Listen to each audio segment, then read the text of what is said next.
Me friends and ఫ్యామిలీతో సరదాగా బయటకు వెళ్ళటానికి కారు లేదా అయితే వెంటనే ఈ నెంబర్కి కాల్ చేయండి. సత్యనారాయణ గారు నమస్తే సార్.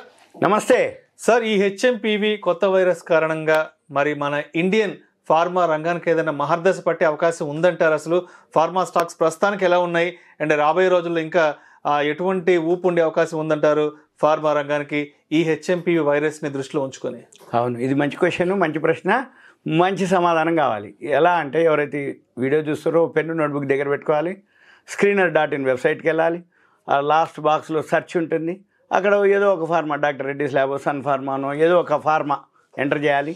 ఎంటర్ చేయగానే పీర్స్ అని ఉంటుంది, పీర్స్ PEERS, పీర్స్ క్లిక్ చేస్తే వచ్చేస్తుంది లిస్టు, ఫార్మా లిస్టు. అయితే ఇప్పుడు మనం ఏం చేయాలి అంటే మళ్ళీ సేమ్ ఇంతకుముందు మనం ఒక వీడియోలో అనుకున్నట్టు కరోనా టైంలో ఏదైతే జాగ్రత్తలు తీసుకోవాలనో ఆ జాగ్రత్తలు మనం తీసుకోవాలి మనమే. ఎందుకంటే కరోనా మనకు ఒక ఎక్స్పీరియన్స్ వచ్చింది కాబట్టి ఇప్పుడు ఏ వైరస్లు వచ్చినా మీరే అంటే ఎవరైతే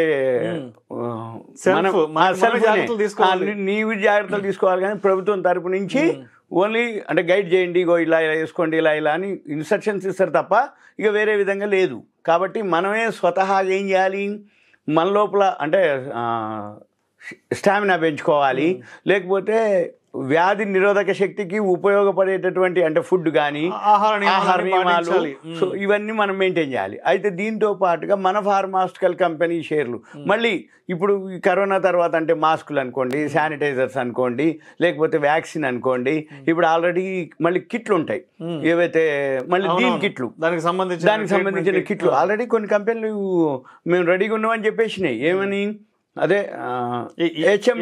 ఉపద్రవం మరి కిట్లు అప్పుడు ఒక టైంలో కరోనా టైంలో నీకు లోపల కొంచెం ఫీలింగ్ రాగానే స్పాట్గా చెక్ చేసుకునే అంటే షుగర్ టెస్ట్ మాదిరి కరోనా టెస్ట్ కూడా అంటే నెగిటివా పాజిటివా అనేది అప్పట్లో టెస్ట్లు ఉన్నాయి. ఇప్పుడు అవి కూడా వచ్చేసినాయి మళ్ళీ టెస్ట్ కిట్లు. అంటే మనంతట మనమే నీకు ఏదైనా జ్వరమో జలుబో దగ్గో పరిచయం రాగానే ఓమ్మో నాకు వైరస్ వచ్చిందేమో అని భయం పడే బదులు ఆ కిట్ తోటి మనం సెల్ఫ్గా కూడా చెక్ చేసుకునే కిట్ వచ్చేసినాయి అప్పుడే. అంటే వైరస్ హెచ్ఎంపీవీ ఉందా లేదా, ఉందా, లక్షణాలు ఏంటి అనేది ఏదైతే ఉన్నాయో అంటే ఏంది ల్యాబ్లు అనుకోండి. సపోజ్ ఇప్పుడు ఏదైతే అదే టెస్ట్ మనం ఇప్పుడు బ్లడ్ టెస్ట్ చేసేవి ఈ ల్యాబ్లు ఉంటాయి కదా, ఆ ల్యాబ్లన్నిటికీ డయాగ్నోస్టిక్ సెంటర్లు అంటాం, వాటికి ప్లస్ మెడికల్ షాప్స్ అంటే ఏంది ఇప్పుడు కొంచెం అనగానే అప్పట్లో మనకేంది ఏమని అనగానే ఇంకో ఈ ట్యాబ్లెట్ వేసుకోండి, ఈ ట్యాబ్లెట్ వేసుకోండి అని టీవీలోనే చెప్పేది. బాబు మీరేం చేయొద్దు, ముందు భయపడక్కర్లేదు, ఈ లక్షణాలు ఉంటే ఇవి వేసుకోండి. ఇప్పుడు మళ్ళీ ఈ అనగానే ఆటోమేటిక్గా ఇప్పుడు వచ్చేసినాయి మార్కెట్లోకి. ఏంటిది ఒక అవేర్నెస్ అనమాట. ఇప్పుడు చాలా ఛానల్స్లోనే హెల్త్ హెల్త్ హెల్త్ అని ఉంటాయి ప్రోగ్రామ్. ఆ హెల్త్లోకి వెళ్ళి ఒకటి క్లిక్ చేసి హెచ్ఎంపీవీ అని అట్లా అనండి, ఇగో మీకు ఈ లక్షణాలు కనుకుంటే ఈ కిట్ ఉంటుంది, ఈ మందులు వేసుకోవాలని.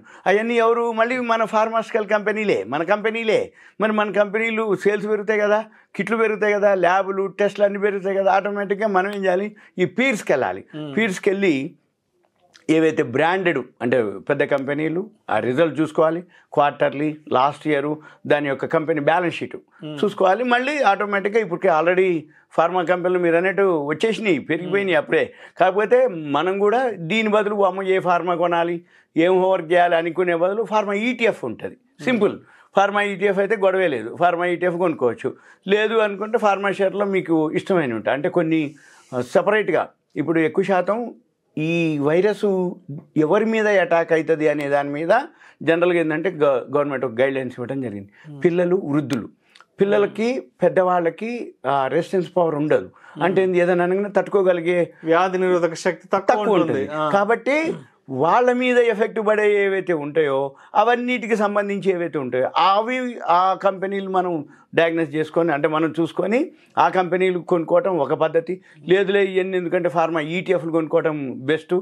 కాకపోతే మీరు అన్నట్టు ఏంటంటే ఈ వైరస్ అనేది ఇప్పుడు ఒక్కసారి వ్యాప్తి చెందినాక తగ్గిపోయింది అన్నా కానీ హెల్త్ మీద మనకి ఎక్కువ కేర్ తీసుకుంటారు. ఎందుకోసం ఏమో లేనిపోయింది మళ్ళీ అని. అయితే ఇన్సూరెన్స్ కంపెనీలు కూడా బాగా బెనిఫిట్ పొందుతాయి.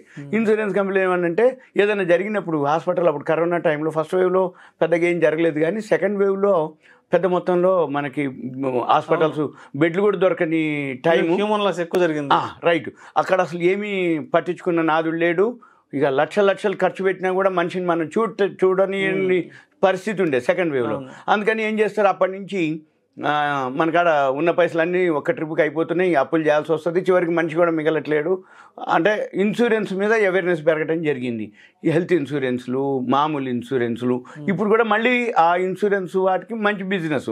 అంటే బిజినెస్ అంటే మంచి పాలసీలు ఎక్కువ అవుతాయి, ప్రీమియంలు ఎక్కువ కడతారు, హెల్త్ మీద ఎక్కువ అవేర్నెస్ వచ్చింది కాబట్టి హెల్త్కి సంబంధించినటువంటివి ఇవి కూడా. అంటే ఒక టైంలో ఇదే హెల్త్ ఇన్సూరెన్స్ స్కీములు కరోనాని క్లెయిమ్ చేయలే, ఎందుకంటే కరోనా మాకు లేదండి అంటే ఫస్ట్ టైం కాబట్టి. మళ్ళీ గవర్నమెంట్ ఏం చేసింది, అందరికీ కొత్త విషయం. అప్పుడు గవర్నమెంట్ ఏం చేసింది, బాబు కరోనా లేదు అనేది లేదు కాబట్టి నువ్వు క్లెయిమ్ చేయకూడదు, మళ్ళీ నువ్వు చేయాలి అని మళ్ళీ ఇన్స్ట్రక్షన్స్ ఇవ్వటం. తర్వాత ఎవరైతే పాలసీ చేస్తారో కరోనాని యాడ్ చేయడం జరిగింది. బాబు మీ కరోనా వచ్చినా మేము మీకు క్లెయిమ్ చేస్తాము అనేది ఉంది. ఇప్పుడు మళ్ళీ ఏమవుతుంది, ఇప్పుడు మళ్ళీ కొత్త వైరస్, మళ్ళీ ఇన్సూరెన్స్ కంపెనీలు ఏం చేసి ఆల్రెడీ అమెండ్మెంట్ చేసేయడం జరిగింది. మీరు ఎవరన్నా ఇన్సూరెన్స్ కనుక చేస్తా అంటే హెచ్ఎంపీవీ కూడా మేము ఏదన్నా ఉంటే అని. కాకపోతే ఇప్పుడు కేంద్ర ఆరోగ్య శాఖ మంత్రి గారు చెప్పడం జరిగింది ఏమని, ఇదేమి పెద్ద అంత కాదు, ఉన్నదే ఎప్పుడో, అందుకని అంత భయపడాల్సిన పని లేదు, మనకు కూడా ఏం లేదు, ఏదో ఉన్నాయి 2-3 కేసులు కానీ. అయితే ఇప్పుడు 2-3 కేసులు అంటుర్రు, మరి తర్వాత పెరుగుతాయా పెరగవా ఏదున్నా ఎప్పటికప్పుడు మనకైతే ఇప్పుడు ఇన్ఫర్మేషన్ ఉంది. ఒకప్పుడు లేదు, ఎందుకంటే ఒకప్పుడు మీడియాకి ఇంత లేదు. అంటే ఇది పేపర్లో పడితే తప్ప మనకు తెలియదు ఊళ్ళల్లో, ఏది మన ఒక తరం ముందు అయితే. ఇప్పుడు అట్లా లేదు, ఎక్కడో అట్లా అనగానే ఇక్కడ ఎక్కడో చైనా ఎక్కడన్నా ఏదైనా జరిగింది అనగానే ఇక్కడ మనకు సెకండ్లలో వచ్చేస్తుంది. ఆడ అసలు వైరస్ ఉందా లేదా, వచ్చిందా లేదా, మన దగ్గరికి పాకిందా లేదా, చైనా నుంచి బయలుదేరిందా లేదా అనేది లేనే లేదు. చైనా అనగానే ఇక్కడ వెంబటే అంటే అంత డెవలప్ అయింది కాబట్టి మన వాళ్ళు ఎవరైతే ఉండరో, కాకపోతే ఉంటుంది మళ్ళీ ఈ వైరస్ కొంచెం, అంటే ఆ ఎఫెక్ట్ మాత్రం ఫార్మాస్యూటికల్ కంపెనీల మీద ఉంటుంది కాబట్టి కొంచెం ఎవరైతే షేర్ మార్కెట్లో ఉన్న వాళ్ళు ఉండరో అవి చూసుకొని కొనుక్కొని మళ్ళీ 10% 15% రాగానే ఎగ్జిట్ అయిపోవాలి. అబ్బో ఇంకా వస్తుంది అంటే మళ్ళీ ఎక్కడో ఈ వ్యాక్సిన్లు వచ్చి వైరస్ అంతా ఏమి లేదని ఒకసారి అనౌన్స్ చేసి, ఇప్పుడు మనం మాస్కులు పెట్టుకుంటున్నావా, సోషల్ డిస్టెన్స్లోనే లేవు, ఎందుకు కరోనా అనేది పూర్తిగా పోయింది అనేది ఒక నమ్మకం ఏర్పడిపోయింది. ఒకవేళ ఉన్నది లేదు అన్నా ఎక్కడో ఒకటి అర ఉంటుందిలే కానీ అది పెద్ద నెగ్లిజిబుల్ అని. అట్లే మళ్ళీ మన వైరస్ ఇదంతా కొన్నాళ్ళు పడుతుంది. ఏది దీని మీద మళ్ళీ మామూలుగా మనకి ఒక సందేహం అంతా నివృత్తి కావడానికి, అది అప్పుడు మార్కెట్ మళ్ళీ ఫార్మేషన్లు అప్పుడు తగ్గుతాయి. ఎందుకంటే కరోనా అప్పుడు పెరిగినాయి, మళ్ళీ కరోనా మామూలు అయిపోయింది పెరగలేదు మళ్ళీ. ఎందుకోసం అంటే ఇక మందులతో పని నీకు 21-22 మళ్ళీ కంప్లీట్ మామూలు అయిపోయింది ఆ టైంలోనే. అదనమాట, ఇది కూడా అంతే, సీజనల్ అన్సీజనల్ ఉంటుంది. సీజన్ ఏంటిదంటే ఇప్పుడు ఈ హెచ్ఎంపీ తోటి ఫార్మాస్కి season. Thank you sir, thank you so much. Thank you.